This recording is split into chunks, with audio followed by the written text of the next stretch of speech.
Inkun għadni lanqas, jistisent il-kelma, meta jitmu li tkun tafa kollha. Dawla mejt ħaddanni u tqelli lek fuqi, insawwarni ruħi tafa tajjeb. Insellem lilek li qed tismani il-paċi miegħek. Nilqek għall-programm tal-lum ieħor hekk u liet is-Sultan. Irroddu s-salib flimkien fl-isem tal-Missier, tal-Iben, tal-Ispirtu Santu. Amen. Il-programm tagħna tal-lum jinsemmejtu Għajjejt imbagħti. Wieħed mis-suġġetti eżis semmija diffiċli li wieħed jista' jitratta hu s-suġġett ta' tbatija. Ek parabola li tgħinna xi ftit nifhmu aħjar it-tbatija, nimmaġinaw kamra b'istrumenti tal-mużika, orgnijiet, violini, kitarri. Kien se jsir kunċert kbir, kunċert ta' żgħażagħ hekk illum hekk spiss qed inġibu kantanti famużi ġveru anke minn barra. Fejn eluf ta' nies kienu se jattendu għalih. Daħal it-tuner f'din il-kamra biex jintona dawn l-istrumenti. Qabad l-ewwel violin bil-goff u beda jdawwar u jerġa' jdawwar l-strings tal-violin biex jintonah. Dak beda jgħajjad bluġieħ. L-oħrajn li kienu qed jistennew bdew jibżaw li dalwaqt isibu ruhom f'idejn it-tuner u tmisshom l-istess xorti li messet lill-ewwel violin. It-tuner poġġa l-violin li kien lest intonat imma muġuħ ferm f'postu. Qabad il-kitarri u beda jagħmel l-istess.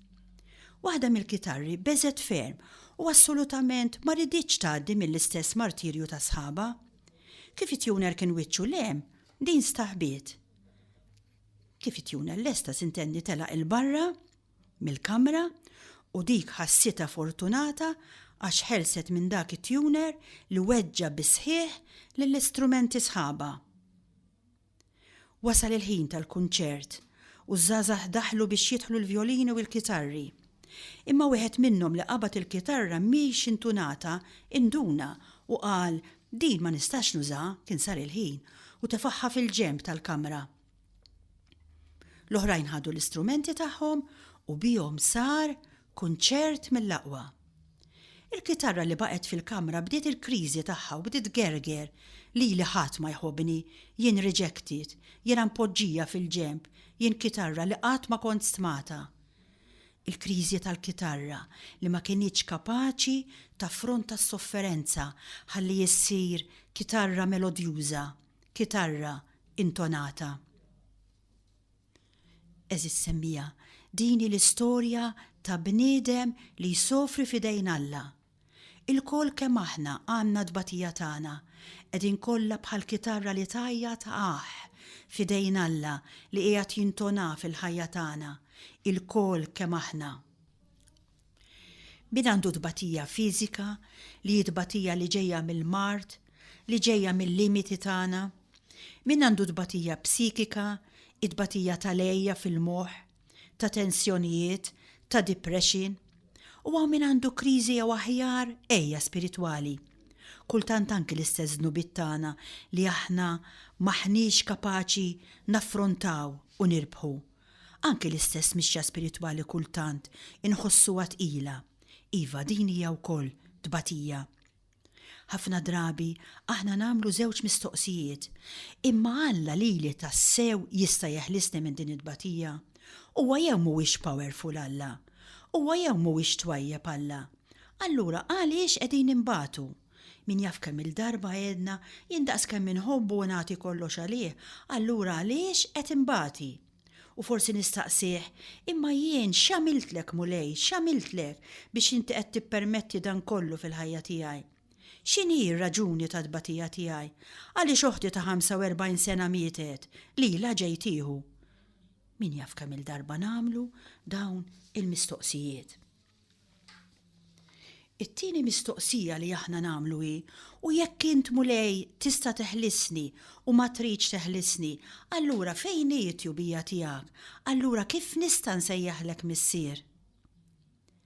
Imma eżis semmija, Ejjew impoġġu dawn iż-żewġ mistoqsijiet fl-isfond ta' dik il-kitarra illi qiegħda tirraġuna quddiem it-tuner tagħha u tgħidlu kieku int għandek qalb sensibbli, kieku int ma tweġġaniex u tħallina kif aħna. Imma int kieku int powerful, kieku int ma tagħmlilniex dak li qiegħed tagħmlilna. U t-tuner ma jagħtix każ lill-menti ta' dik il-kitarra, jibqa' għaddej b'xogħlu. Jibqa' għaddej però mhux għaliex qed jieħu gost jara l-kitarri u l-vjolini jbagħtu, imma x'qiegħed jieħu gost jarhom jintunaw ruħu. Qed jieħu gost jisma' l-melodija li ħirġa minnhom. Kull aħ li l-kitarra u l-vjolin qed jgħidu mhijiex aħ ta' distruzzjoni, imma tuner qed jibni u joħloq strumenti li jista' jpoġġihom f'idejn tal-aqwa mużiċisti għax issa huma strumenti veru adattati għal idejhom biex minnhom joħloq l-isbaħ mużika. Mela meta aħna niġu quddiem ir-realtà tagħna, ir-realtà ta' tbatija li minna aħna għaddejjin u din hi realtà f'kulħadd, kulħadd naturalment iħoss is-salib tiegħu. Però fir-realtà il-kol kemm aħna qegħdin inġorru is-salib tagħna. Ġesu qalilna, jekk trid timxi warajja, erfa' salibek. Ma qalilniex ejja warajja biex tkun bla salib. U ma nilludux ruħna għax nimmaġinawna tajbin u allura id-tbatija għandha tkun inqas u forsi ngħidu lil mulej issa li lilek tajtek ħafna, issa trid tippreferini xi ftit u tippreferini hu mulej billi ma tibatlix tbatija. Dan huwa argument ta' tfal. Il-Madonna fil-fatt hija l-iżjed mara perfetta. Però ma nistgħux ngħidu li batiet inqas minn ħaddieħor. Le, anzi, insejħula r-Reġina tal-Martri. Inħarsu lejn il-qaddisin u naraw li ħajjithom ukoll kienet batija kontinwa. Ġob li bata fermi wissina billi jgħidilna jekk int trid tirbaħ il-kawża tiegħek targumentax mal-mulej. Sempliċement mur qudiemu u ħallih jisimek. U hemm tkun irbaħt il-kawża tiegħek. Kif ser nasal jien biex nifhem aħjar x'inhi l-pożizzjoni tiegħi quddiem Alla li qed jippermettili id-tbatija fil-ħajja tiegħi? L-ewwel nett tmurx quddiem Alla daqs li kieku Alla u l-aggressur tiegħek. Jiġifieri tħares lejh bħala bniedem kattiv u tgħid imma xi dritt għandu li jidħol f'ħajti. Alla hi jidħol f'ħajti biss biex minna jagħmel ħajja melodjuża. Ħajja sabiħa. Jien ma nifhimx dak li Alla irid jintona u jirranġa fija. Jien inħares biss lejn l-uġieħ li qed inħoss. Meta aħna nkunu mweġġajn, aħna ma nkunux qegħdin lanqas biss nifhmu minimament il-mulej x'qiegħed jagħmel. Inkunu sempliċement ngħidu bl-uġieħ. Dik tkun is-sitwazzjoni tagħna f'dak il-mument. Imma lejn Alla tħares jekk kien trid taffronta tbatija bħala l-aggressur tiegħek. Imma ħares lejh bħala dak li ma tistax tifhmu veru, imma li lest li tintelaq f'idejh. Ipprova jisimgħu lil mulej tlewwem miegħu fit-talb tiegħek. Ajjata laħ, dik laħ ma nistgħux ma ngħidtuhiex. Dik laħ tajjata mhux għax għandek jew m'għandekx fidi. Laħ tajjata anki jekk inti l-akbar qaddis, il-weġa qiegħda hemm.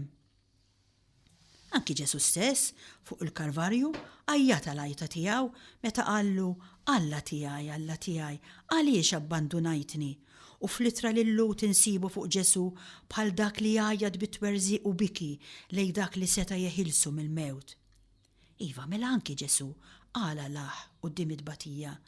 Anki Ġesu beża, anki Ġesu għaraq l-araq tad-dem.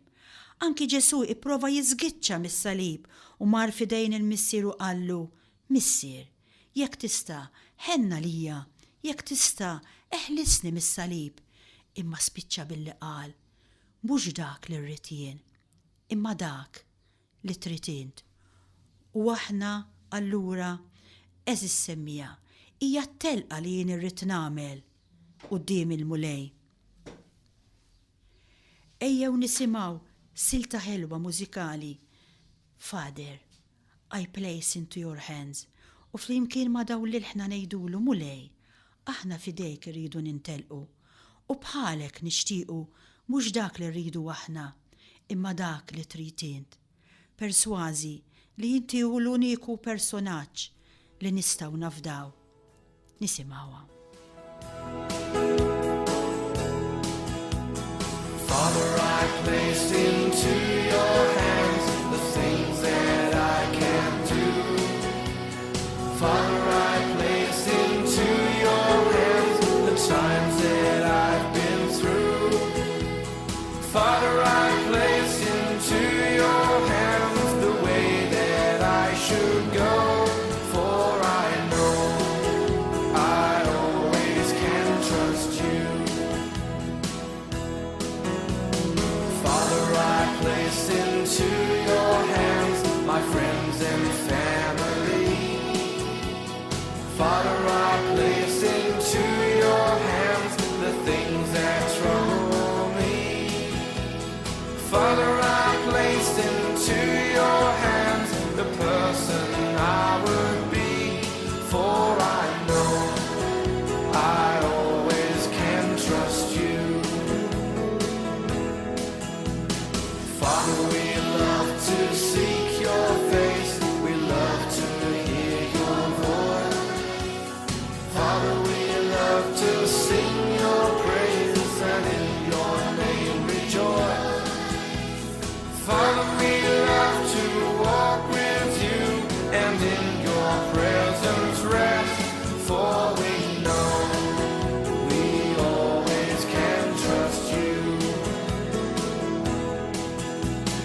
Father, I want to be with you and do the things you do. Father, I want to speak the words that you are speaking to. Father, I want to love the ones that you will draw to you, for I know that I am one with you. For I know that I am one with you. For I know that I am one with you. Eżis semmija. Qudiem id-batija m'hemmx diskussjoni, għax ma tasal qad biex tifhem dak li fil-fatt Alla jkun qed jagħmel miegħek. Il-mulej jaf li l-aħħija normali u li jien ma nirraġunax dak il-ħin. Imma nerġa' ngħid quddiem id-batija tiddiskutix. Imma l-unika ħaġa hi li inti trid tintelaq fidejh u ssib li qed issir persuna armonjuża. Jien naħseb li jekk aħna rridu s-soluzzjoni tweġiba għad-batija tagħna, it-tweġiba mhijiex tweġiba li tiġi bil-moħħ. Mhijiex tweġiba filosofika li tħallina fejn aħna. Imma t-tweġiba tagħna hija li nħarsu lejn Ġesu msallab.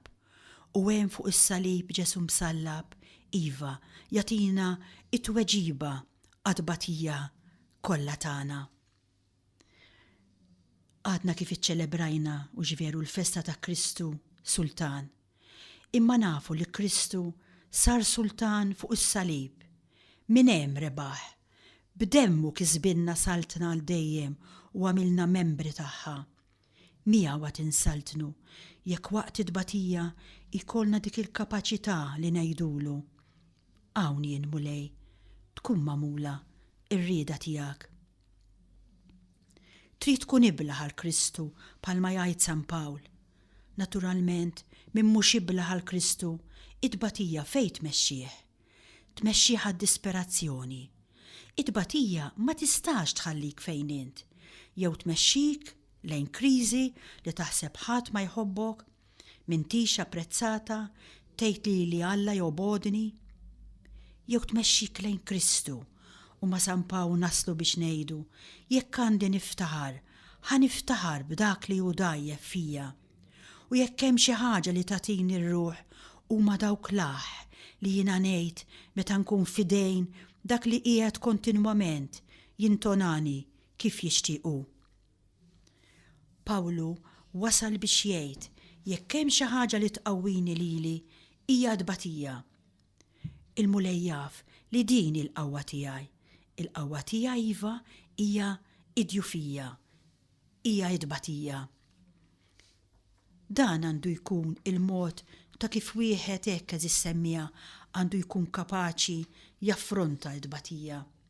Nerġa' ngħid, taffronta d-batija ma jfissirx ma tgħid ċaħ, imma taffronta d-batija jfisser tintelaq minkejja l-aħ tiegħek f'idejn dak li qiegħed jintonak.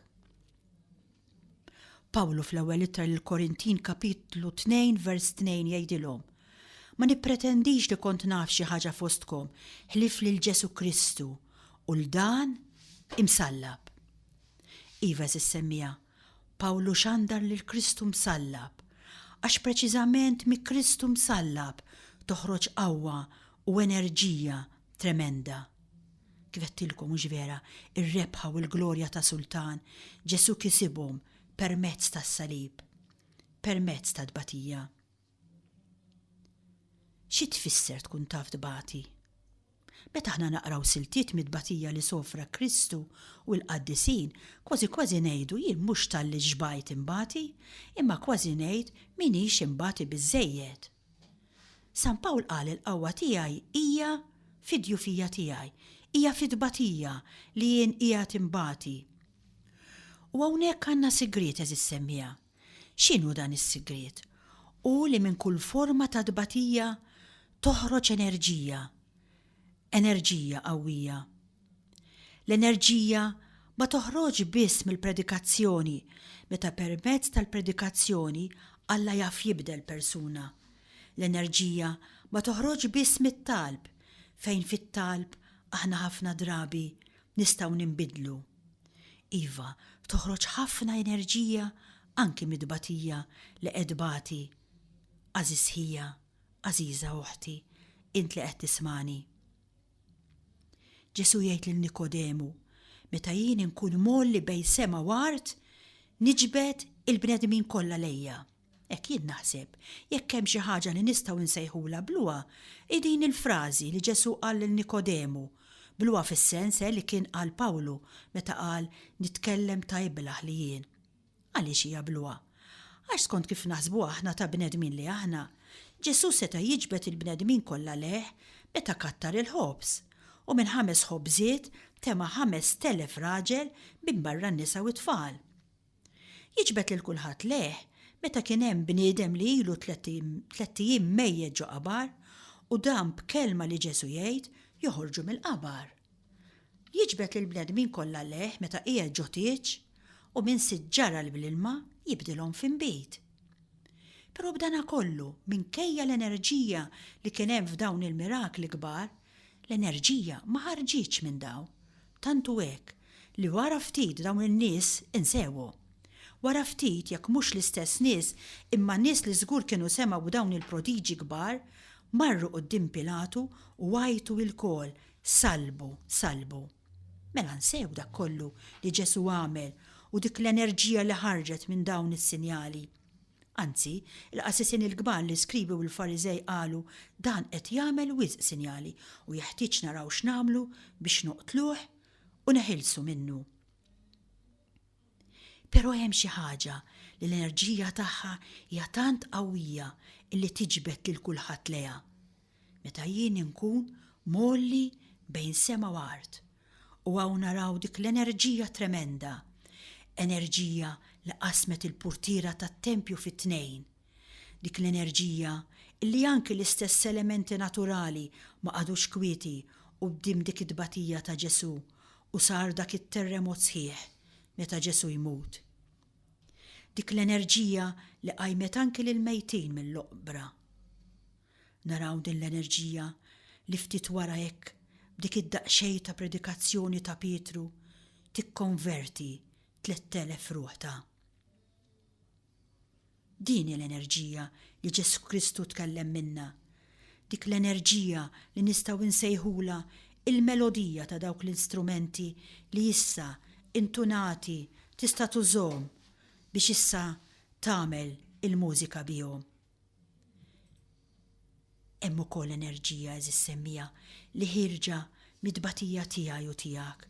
Kull forma ta' dbatija fiżika, dbatija psikika ta' madwari ma jifmunix, sħabi għalaw kontrija, it-taħbit li jiena ma nistax inlaħħaq miegħu kuljum, weġat li jiena għadni ma fejjaqx.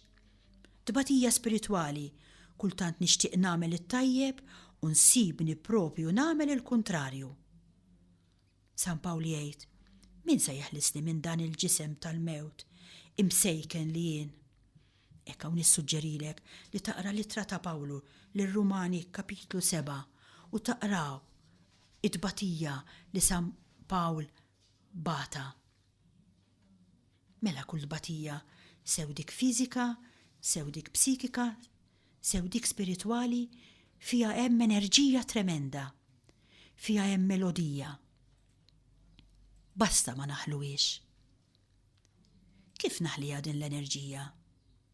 Din l-enerġija li ħirġa mid-batija pereżempju hekk, ħanati eżempju, jien qed nuża din id-batija biex il-familji jibqgħu maquda. Hemm anki enerġija kbira fix-xogħol li jien qed nagħmel għall-familji. Imma hemm enerġija ikbar meta jien pereżempju isimgħu din qed nagħmel attività u ma tirnexxilix u kapaċi dak il-falliment, dik is-sofferenza li jien ikolli f'dak il-falliment noffrih għal dak l-iskop li jiena qiegħda naħdem dan il-każ biex il-familji jibqgħu maquda. Kieku ħafna membri joffru s-sofferenza tagħhom ixini għall-laqda ta' dawn il-familji, ikun hemm enerġija iktar mid-diskussjonijiet li nagħmlu flimkien ħalli naraw kif inħollu il-problemi.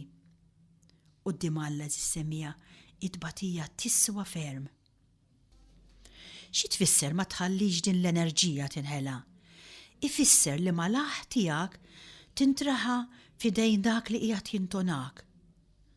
U li propju tkun kapaċi li tgħidlu, mulej, qed imbati, laħ trid toħroġ, irrid ngħidha, u ngħidlu qed nilmenta għaliex inħossok qed tabbandunani, però nispiċċa billi ngħidlu fidejk jinnerħi l-ispirtu tiegħi.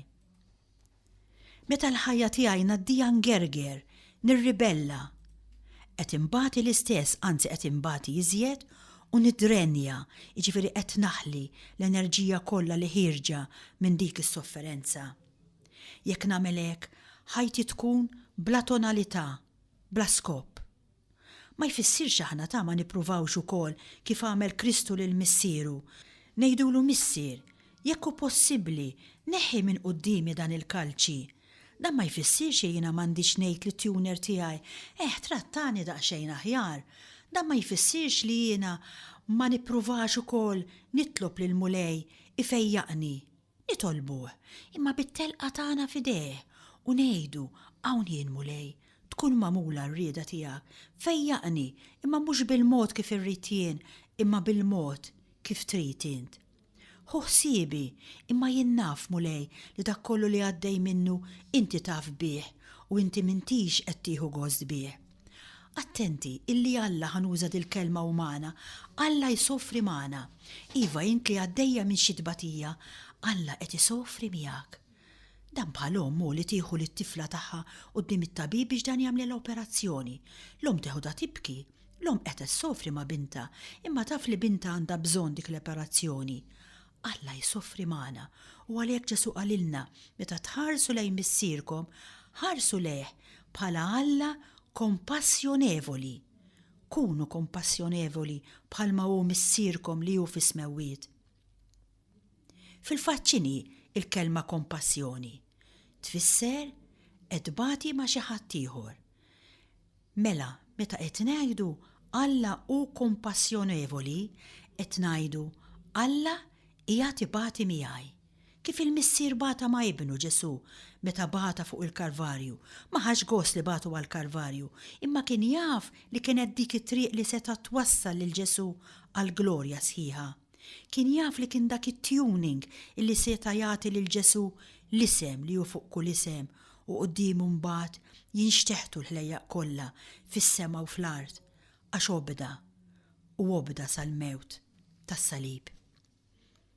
Eżis semmija, It-talba li llum irridu namlu lil Mulej hija li dak li smajna jidħol verament fil-ħajja tagħna.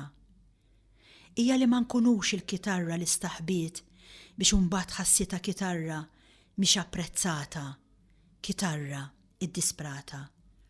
Imma li nkunu strumenti li anki jekk inweġġaw inkunu kapaċi ninxteħtu fidejn Ġesu, fidejn Alla, ħalli jintunana bil-mod ta' kif jixtiequ. U dik l-enerġija li toħroġ mid-tbatija tagħna nuża għal ġid tal-oħrajn. Sakemm nerġgħu nintaqgħu eżis semmija insellmilkom il-paċi magħkom.